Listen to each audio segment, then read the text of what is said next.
Alice has been kidnapped. Alan, please help me. Alice? You'll do exactly what I say if you ever want to see your wife again. I can't tell anyone except my agent Barry. Damn it, Barry, they'll kill her! You're my best friend, and I'm worried that you're not right in the head. The ransom is a manuscript I supposedly wrote that's coming true before my eyes. It happened just the way it was on that page.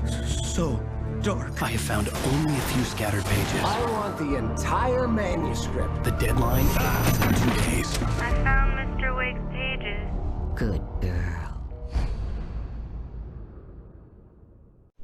How the hell did she get her hands on the manuscript anyway? I don't know. She's resourceful. I told you were too hard on her. Listen, I found out all sorts of interesting stuff while I was digging around. Yeah. Mr. Wake, it's Sheriff Breaker. We have an FBI agent here, Agent Nightingale. FBI? He's anxious to see you. You'd better come to the station. Okay, I'll be right over, Sheriff. Let's make this quick, huh? Help you folks? Name's Randolph. I'm the manager. We're looking for Rose. Works as a waitress down at the diner. Rose, sure. Nice girl. Who wants to know? I'm Alan Wake. The writer, huh? I heard on the radio you were visiting. Well, I'll show you her trailer. That Rose? She's a nice girl. Always pays her rent on time. As I was saying, Al, I found all sorts of weird stuff from the local newspaper's archives. This place is crazy! Disappearances, mysterious deaths, urban legends come true, and get this, most of this stuff takes place around Cauldron Lake. Well, you ain't wrong, mister. The Indians thought the lake was a doorway to the underworld. I'm the God-fearing type myself. I don't hold with that sort of thing. Yeah, okay. Anyway, there was an island there owned by a guy called Thomas Zane. Now, some of the articles I found about him make him out to be a famous writer, but I ran a bunch of searches, couldn't find a single thing he wrote. Zane was heavily into diving, so much so that the place came to be called Diver's Isle. But the volcano under the lake erupted in 1970, and Zane went down with the island. Yeah, how about that? It was there in the morning, as if it had fallen from the sky. But it would take a tornado to lift something like that. We're damn lucky it didn't crush any of the trailers.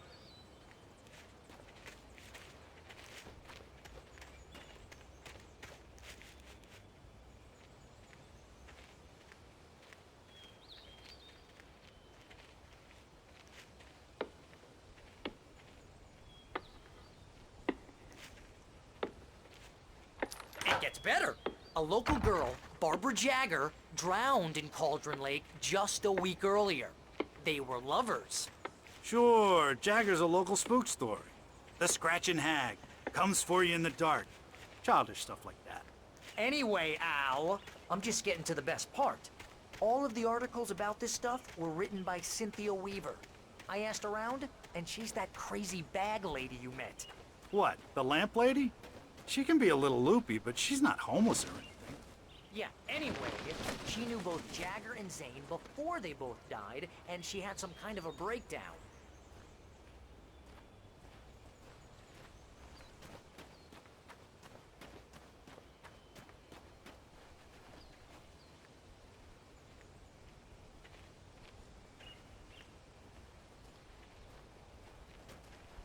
Well, mister, this here's Rose's trailer. You mind me asking what you want with her? We're just here to talk to her, pal.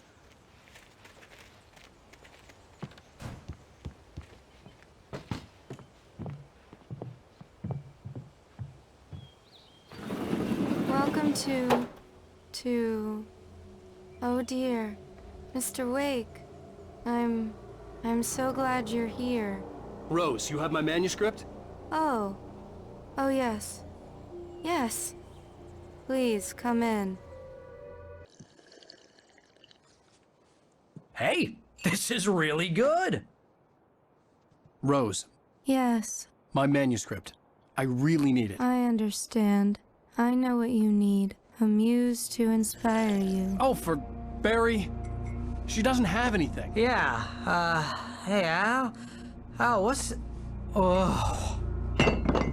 Barry! What? What?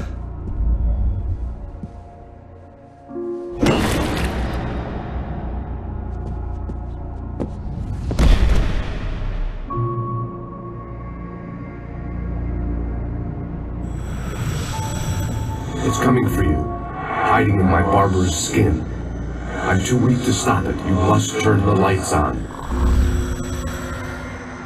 I promised I'd come visit you and your lovely wife.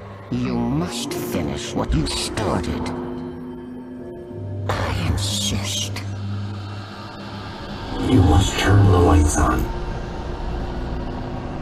Turn the light on. Back to work, boy.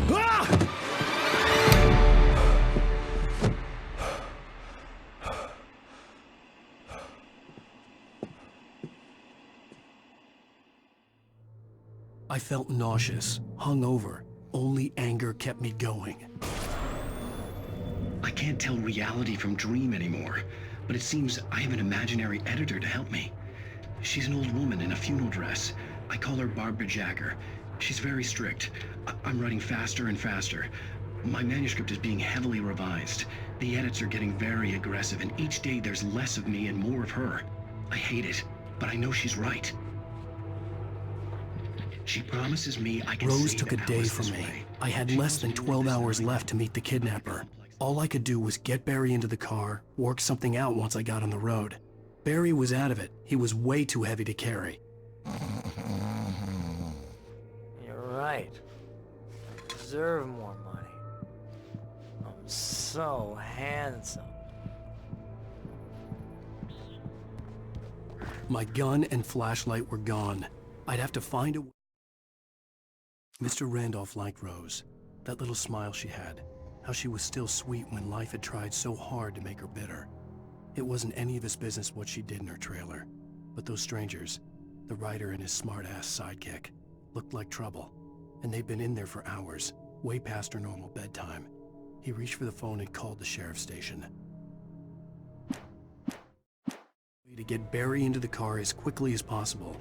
There was no time to waste.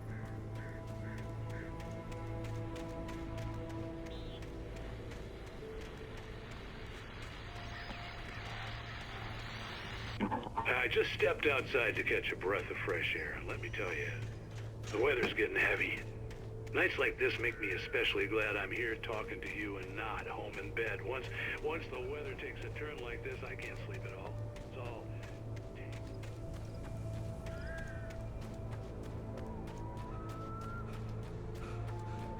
Oh, you're gonna get it now. God knows what you've done to that poor girl. This is Agent Nightingale, FBI! Get him up, Hemingway! You're under arrest! You move a muscle, I'll unload right in your goddamn face! Stay right where you are, Slade!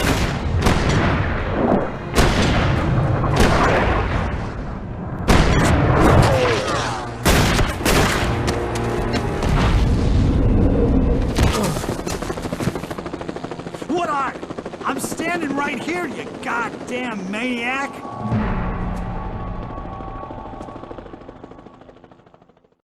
I hated to leave Barry behind, but there was no way I'd miss my appointment with the kidnapper. Give it up, Mr. Wake! Come on!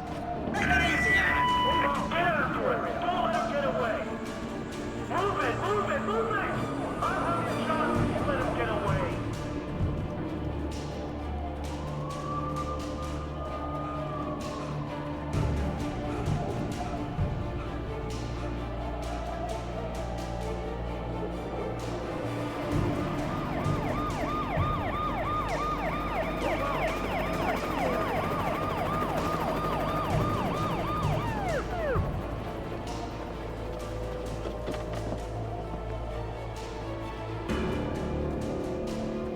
Stop running! We have the suspect in sight! Okay, men. Keep your eyes peeled. He's gonna try to make it through here. Oh, damn. Man out! I got you! Don't move! I don't stand way! Keep an eye out! God damn it! Where did he go? This way! Keep an eye out!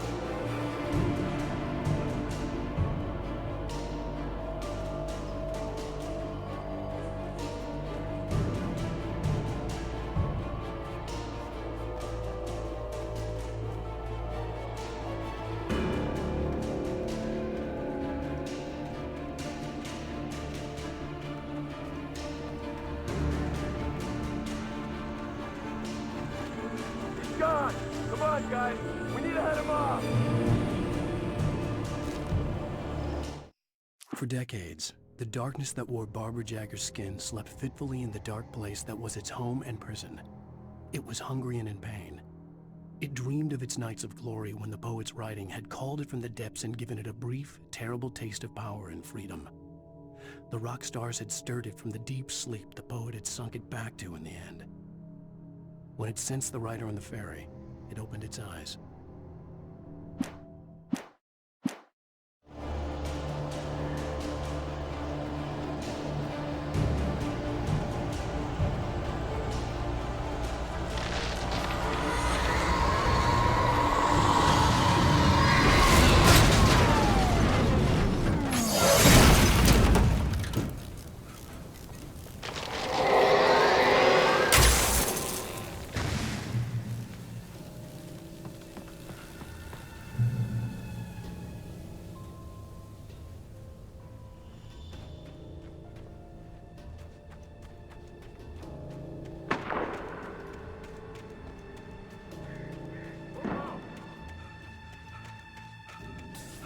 Search the area!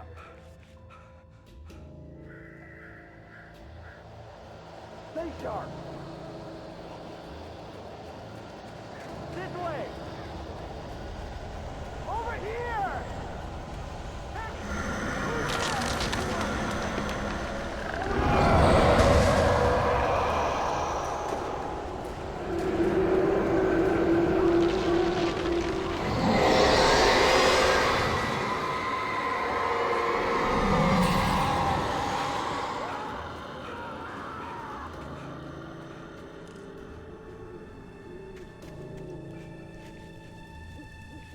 This horror was everywhere I went, circling me. The cops didn't stand a chance. They were after a writer, not a monster. Contact with Lucius Levy was signed to me. It's Wake's doing. Wait, are you seriously telling me that geek writer just took out my deputies? Are you kidding? I mean, this guy...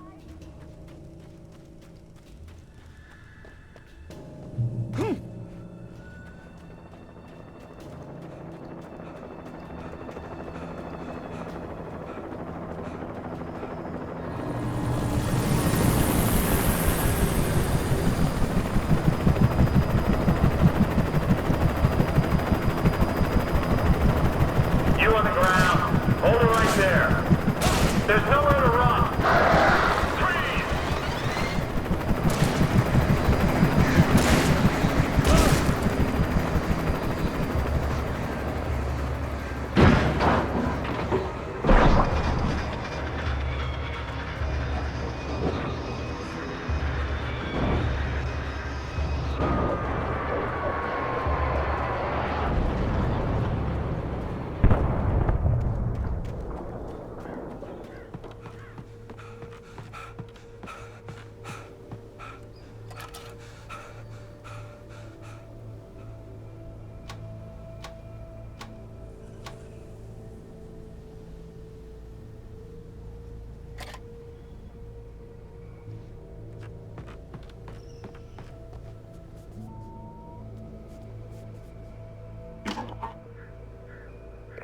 This is James. Mulligan, Thornton, come in. Over. Thornton here.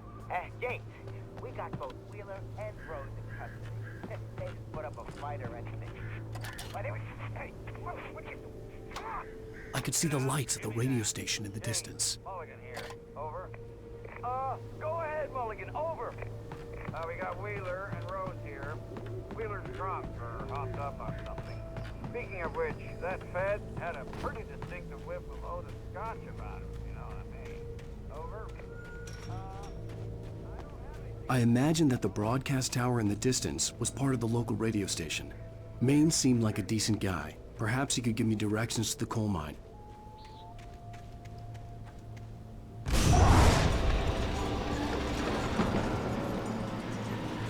Unnatural shadows clung to the gate. The darkness that was after me was trying to stop me. I wouldn't get through without a light. There was no power to the searchlight.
It took me a moment to recognize the flashbang grenades.